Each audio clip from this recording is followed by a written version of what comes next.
جو چاہے چھوٹے کاشتکار تھے وہ 2900 300 3100 میں انہوں نے بیچی ہے. اس حوالے سے میں سمجھتا ہوں کہ یہ ایگریکلچر کنٹری ہے اور 64 اور 65% لوگ کا روزی روٹی اس شعبے سے وابستہ ہے. اگر یہ شعبہ ترقی نہیں کرے گا تو میں سمجھتا ہوں کہ پورے ملک کی اکانومی کولیپس ہو جاتی ہے. جب ان کی جیب میں پیسے نہیں ہوتے ہیں تو جب یہ خریداری کرنے کے قابل نہیں ہوتے ہیں تو پورے مارکیٹوں میں بھی یعنی ایک ٹھنڈ کا سامان ہوتا ہے. اس حوالے سے ہماری تو گورنمنٹ کو درخواست ہے, ریکویسٹ ہے کہ پاکستان کے عوام پہ رحم کریں اور خاص کر کے جو پاکستان کے لوگوں کے لیے روزی روٹی کا بندوبست کرتے ہیں, فصلیں کاشت کرتے ہیں, ان لوگوں کو کم از کم اتنا تو منافع دیا جائے کہ وہ اپنے بچوں کا پیٹ بھر سکے اور آئندہ فصل اگا سکے.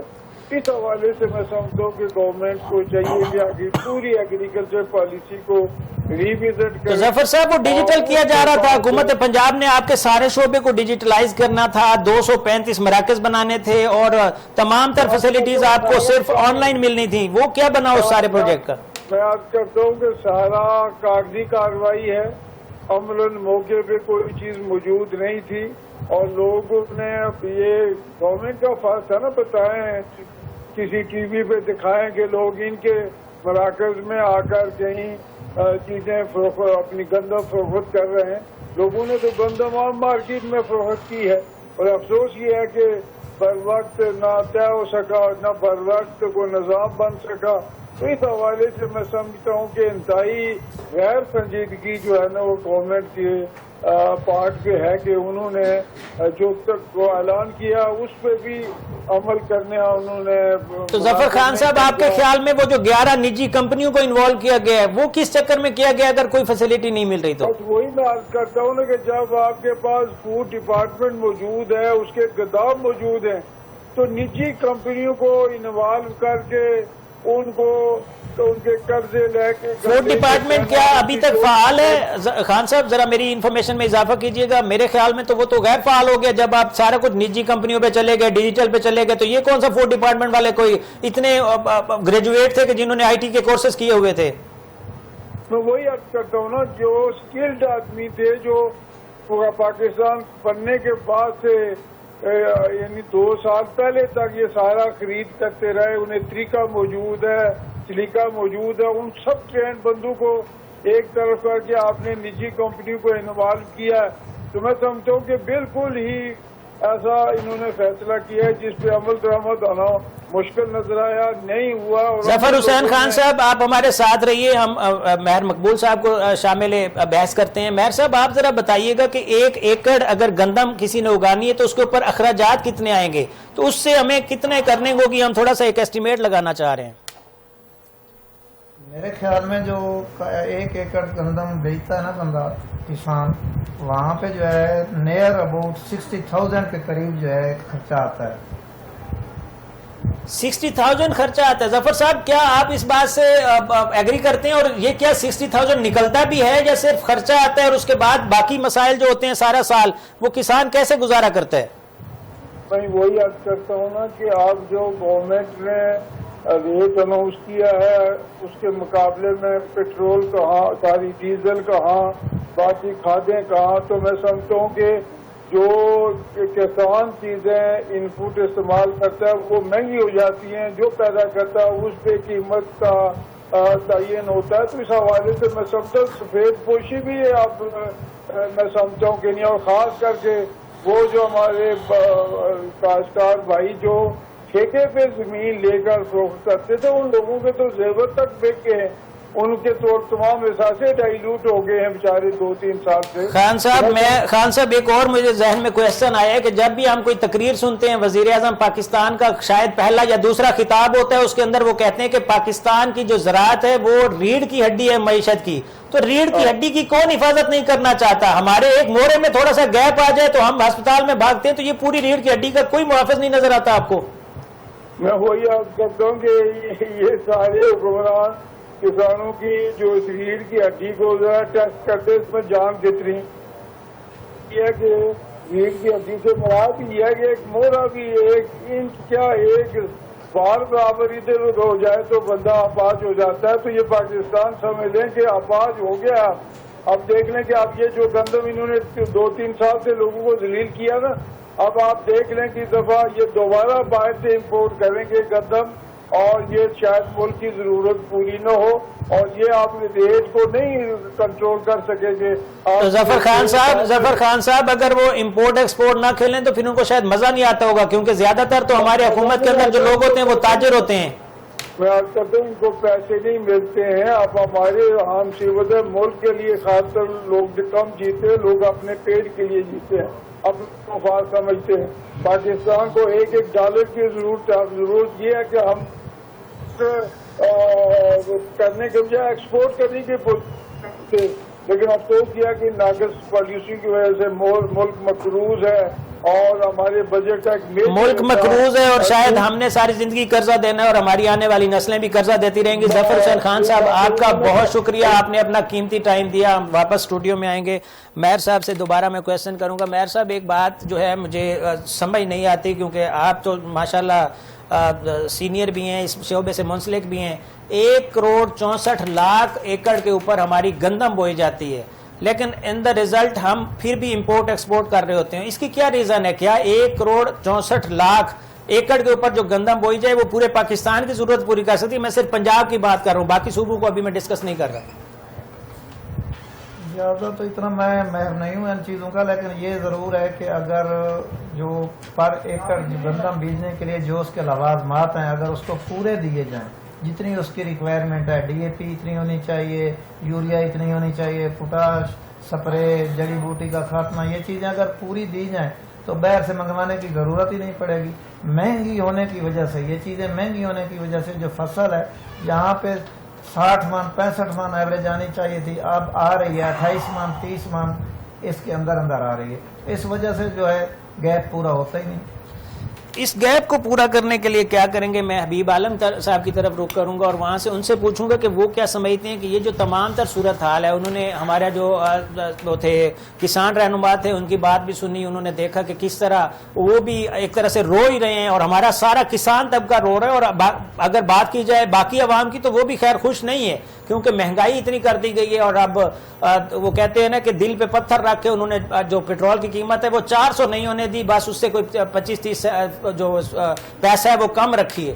تو آپ کیا سمجھتے ہیں حبیب عالم صاحب, کیا آپ اگر عوام کی بات کی جائے تو ان کے مسائل اس تمام تر صورتحال میں جو ہے وہ کیسے لڑ سکتا ہے؟ اگر ہم عام ایک بندے کی ایک انکم کی بات کریں اور اس کے بعد اس کے پورے منتھ کا اخراجات کریں تو وہ کیا برداشت کر سکتے ہیں؟ آپ کو کیا لگتا ہے؟ میں تو پہلے کسان کی بات کروں گا جی, کہ اگر ذمہ دار کو اچھا ریٹ ملے تو وہ اس پہ اچھے اخراجات کر کے اس کی بھرپور پیداوار لانے میں کامیاب ہو جاتا ہے. اگر جیسے پچھلے 2-3 سال سے ہو رہا ہے کہ اس کو ریٹ ہی نہیں ملتا, پچھلے سال 2200-2300 ریٹ ملا ہے, اس مرتبہ 3700-3800 ریٹ ہے, لیکن گورنمنٹ 3500 سے اوپر بکنے نہیں دے رہی. اگر اس کو اوپن مارکیٹ کے مطابق بکنے دیا جائے تو انشاءاللہ اس کی بھرپور پیداوار آئے گی. پاکستان امپورٹ کرنے کی بجائے ایکسپورٹ بھی انشاءاللہ کر سکے گا. ایکسپورٹ کر سکے گا, لیکن ہم اس کو اگر یوٹیلائز صحیح کریں گے تو آپ گندم کہہ رہے ہیں کہ ہماری ابھی تک یا تو گھر میں پڑی ہوئی ہے, اس میں میدانوں میں پڑی ہوئی ہے, یا پھر ڈیلرز کو ڈائریکٹ دی جا رہی ہے. اگر حکومت خود پرچیز نہیں کرے گی اور ان کو بر وقت پیسے نہیں ملیں گے, جیسا کہ ابھی مار صاحب نے بھی یہ گلہ کیا کہ اگر ان کو یہ تمام تر چیزیں نہیں ہوتے تو ہم نے جو ان کو انویسٹ کیا ہوا ہے ایک طرح سے ان کو ادھار پہ دیا ہوا ہے تو وہ واپس کیسے کریں گے؟ اور اگر وہ واپس نہیں کریں گے تو آپ کا معاملہ کیسے چلے گا؟ جی بالکل آپ ٹھیک کہہ رہے ہیں کہ اگر اسے گورنمنٹ بھی پرچیز نہیں کرے گی, پرائیویٹ کمپنی پرچیز نہیں کرے گی, ابھی اس وقت گندم ساری غلہ منڈیوں میں لوگوں کے گھروں میں پڑی ہوئی ہے, اگر یہ بر وقت بکے گی نہیں تو کسی کی ریکوری نہیں ہوگی, تو وہ مارکیٹ میں پیسہ نہیں آئے گا, یہ سارا سسٹم خراب ہو جائے گا. سارا سسٹم خراب ہو جائے گا. مہر صاحب جو نہری نظام ہے, اس نہری نظام کے اوپر نہری نظام کا بھی اربوں روپے بجٹ رکھا جاتا ہے, تو کیا نہروں کے اندر جو پانی ہے اس کی جو صفائی ہے یہ سارا کچھ وہ آپ کو انتظامات صحیح نظر آتے ہیں حکومت کے, کہ وہ بھی اسی طرح ڈاماڈول ہیں باقی جاری چیزوں کی طرح؟ نہری جو نظام ہے یہ تو ہم نے تو یہی سنا تھا کہ پوری دنیا میں جو سب سے بہتر نظام ہے وہ پاکستان میں ہے نہری نظام, لیکن جو ہمیں زہری نظر آ رہا ہے اس میں تو ساری کی ساری جو ہے بربادی نظر آ رہی ہے. نہروں میں پانی ہے ہی نہیں. سارے لوگ ڈیزل مہنگا ہونے کی وجہ سے پیٹر چلا رہے ہیں یا ٹیوب ویل چلا رہے سننا ہے ہیں. کہ انجینئرز کے پاس جو گاڑی ہے وہ ویگو ڈالا یوز ہوتی ہے, ان کو بڑا وی آئی پی پروٹوکول دیا جاتا ہے, تو وہ انجینئرز آ کے یہ چیزیں کرتے نہیں ہیں, چیک نہیں کرتے وہ کس لیے گاڑیاں ان کو دی گئی ہیں. یہ تو بالکل سچی بات ہے. انجینئر چھوڑ ان کے جو چھوٹے چھوٹے ملازم لوگ ہیں ان کے پاس بھی اچھی اچھی گاڑیاں ہیں, اور میں نے سنا یہ محکمہ انار کے جو بڑے لوگ ہیں, چیف انجینئر یا ایکسین وغیرہ, ان کے جو بنگلے ہیں وہ مربوں میں ہیں. مربع میں خود مربع دو مربع ان کے پاس زمین ہے. تو حکومت جو یہ جو انویسٹمنٹ کر رہی ہے ساری کی ساری اس شعبے کے اوپر, کسان کے اوپر, اگر وہ کسان کو فائدہ نہیں ہوگا تو وہ کس لیے انویسٹمنٹ ہو, تو ضائع ہو گئی مار صاحب. یہ سارے کا سارا جو خرچہ جو گورنمنٹ اخراجات بھی کر رہی ہے یا اعلان کر رہی ہے, اعلان ہی کی حد تک ہے. اچھا, ایک کسان کارڈ جو ہے اس کی ہم نے دیکھا کہ بہت اس کی وہ نمائش بھی کی گئی, اس کا بتایا گیا کہ ایک کسان کارڈ انٹروڈیوس کروایا گیا جس کے اندر 1.5 لاکھ سے 1.5 لاکھ اس کے اندر پیسے آئیں گے, قرضہ ملے گا, اور خاص طور پہ کچھ پیٹرول کے اوپر بھی سبسڈی, تیل کے اوپر بھی سبسڈی دی گئی کسانوں کو. تو کیا گراؤنڈ کے اوپر کچھ آپ کو نظر آتا ہے یا یہ بس جو کسان کارڈ والی بات ہے یہ تو کچھ اس پہ کام ہوا ہے, کام ہو بھی رہا ہے. کسان کو یہ جو ریلیف ہے یہ مل رہا ہے. یہ تقریباً اب تو 30,000 سے لے کر 3 لاکھ روپے تک مل رہے ہیں اور بغیر سود مل رہے ہیں. یہ بات تو بالکل سچی ہے. باقی کاموں میں تو مجھے کوئی چیز نظر نہیں ہے. کسان ریلیف کارڈ جو ہے اس کے اوپر جو ہے وہ عمل درآمد ہو رہا ہے, تو یہ حکومت پنجاب کی ایک اچھی چیز ہے. کیونکہ ہمارا یہاں پہ مقصد بیٹھ کے صرف تنقید کرنا نہیں ہے, ہمارا مقصد ہمیشہ خبر دینا ہوتا ہے, اور ہم خبر تحقیق کے ساتھ دیتے ہیں. کسان کارڈ والا معاملہ, کسان کارڈ کے بارے میں انہوں نے کہا کہ جی بالکل مل رہا ہے, اور 30 سے لے کر 3 لاکھ روپے تک کے قرضے دیے جا رہے ہیں, اور وہ آسان اقساط پر ہیں. وہ کیسے واپس کیسے کرنے ہیں اس کا کوئی طریقہ کار آپ ساتھ نہیں ہے. اس کے جو ہے نا انہوں نے بنائے ہوئے ہیں, سال میں 2 مرتبہ ملتا ہے. اب جب فصل پک جاتی ہے, جیسے اب گندم کی فصل تیار ہو گئی ہے, اب انہوں نے واپس لے لیے تھے, اب دوبارہ لوگوں کو مل رہے ہیں. جیسے وہ کارڈ خالی ہوگا تو دوبارہ اس کو فل کیا جائے گا. یہ حکومت پنجاب کا ایک اچھا اقدام ہے. تو حکومت کو مزید کیا کرنا چاہیے کسانوں کی بہترمنٹ کے لیے؟ آپ کیا سمجھتے ہیں کہ گراؤنڈ پہ کون سی ایسی تبدیلیاں کی جائیں کہ کسان جو ہے اس سے مستفید ہوں؟ خاص طور پہ میرا ٹارگٹ ہمیشہ چھوٹا جو کسان ہے وہ ہوتا ہے, اس کو آپ کیسے ریلیف دینے کا مشورہ دیں گے؟ حکومت کو کیا سجیشنز دیں گے؟ یہ اور تو کوئی ریلیف نہ دے سکتی ہے نہ دے گی. باقی یہی جو ہے مہنگائی کو کنٹرول کریں, ڈیزل کو کنٹرول کریں, فرٹیلائزر جتنی ہیں ان کو کنٹرول کریں, اور سپرے وغیرہ جو ہے یہ ذرا سستے ہونے چاہیے. لیکن جو انہوں نے ریسنٹلی جو ڈیزل کے ریٹ بڑھے ہیں اس کی وجہ سے سب چیزیں جو ہیں, ٹرانسپورٹیشن بہت مہنگی ہو گئی ہے. انہوں نے کچھ ریٹ کم بھی کیے ہیں تو ٹرانسپورٹیشن جو ہے اسی ریٹ پہ چل رہی ہے. جیسے کرایے جو بڑھائے گئے تھے وہ تو واپس آئے نہیں, لیکن ڈیزل کچھ تھوڑا بہت سستا ہوا بھی ہے. تو ہمیں جو کسان ہیں, جو ہم لوگ ہیں, کسی کو اس کا کوئی فائدہ نہیں مل رہا. عوام کو ریلیف دینے کے لیے جو معاملات کرنے چاہیے حکومت پنجاب کو. حبیب عالم صاحب, آپ کیا سمجھتے ہیں کہ یہ جو موجودہ حکومت ہے یا اس سے پہلے جتنی بھی حکومتیں ہیں, انہوں نے آج تک کون سا ایسا اچھا اقدام آپ کی نظر میں کیا ہے جس کو کسان کو براہ راست ریلیف ملا ہو؟ وہ کون سے اقدامات ہیں؟ کوئی 1 یا 2 یا 3 جو آپ کی سمجھ میں آتے ہیں وہ ذرا آگاہ کیجیے گا. جی, حکومت پنجاب کی طرف سے کسان کارڈ کا جو ریلیف ہے یہ بہت اچھا اقدام ہے, اور باقی ذمہ دار کے لیے بہتری یہی اسی میں ہی ہے کہ گندم کی جو مارکیٹ ہے اسے اوپن چھوڑ دینا چاہیے, جس سے ذمہ دار کو اعتماد ملے گا, اس کو اچھا ریٹ بھی ہوگا, تو وہ بھرپور محنت کر کے اچھی پیداوار لانے میں ملک کا ساتھ دے گا. ملک کا ساتھ دینا چاہیے. ہم تمام یہی بات کرتے ہیں کہ ہمیں سب سے پہلے ملک کا ساتھ دینا چاہیے. ماہر صاحب, آپ کا ایک اور بھی میں پوائنٹ آف ویو لینا چاہوں گا کہ جو آج ہم مارکہ حق کا 1 سال مکمل ہونے پہ خوش ہیں, کامیابیاں کے جشن منا رہے ہیں, اس میں کلیدی کردار پاکستان ایئر فورس سے کا رہا ہے. تو پاکستان ایئر فورس کے ساتھ آپ نے ایک زندگی کا بڑا حصہ گزارا ہے, تو آپ کیا سمجھتے ہیں یہ کتنا پراؤڈ مومنٹ ہوتا ہے, خاص طور پہ بینگ عام پرسن, یعنی کہ آپ ایئر فورس میں تھے, چیف ٹیک ریٹائرڈ ہوئے, آپ نے ایک زندگی گزاری اس کے ساتھ اور تمام تر چیزوں کو بہتر طور پر جانتے ہیں, اس کو آپ کیسے بتائیں گے کہ یہ کتنی بڑی کامیابی ہے جس کا ہم آج جشن منا رہے ہیں؟ اس میں کوئی شک نہیں ہے کہ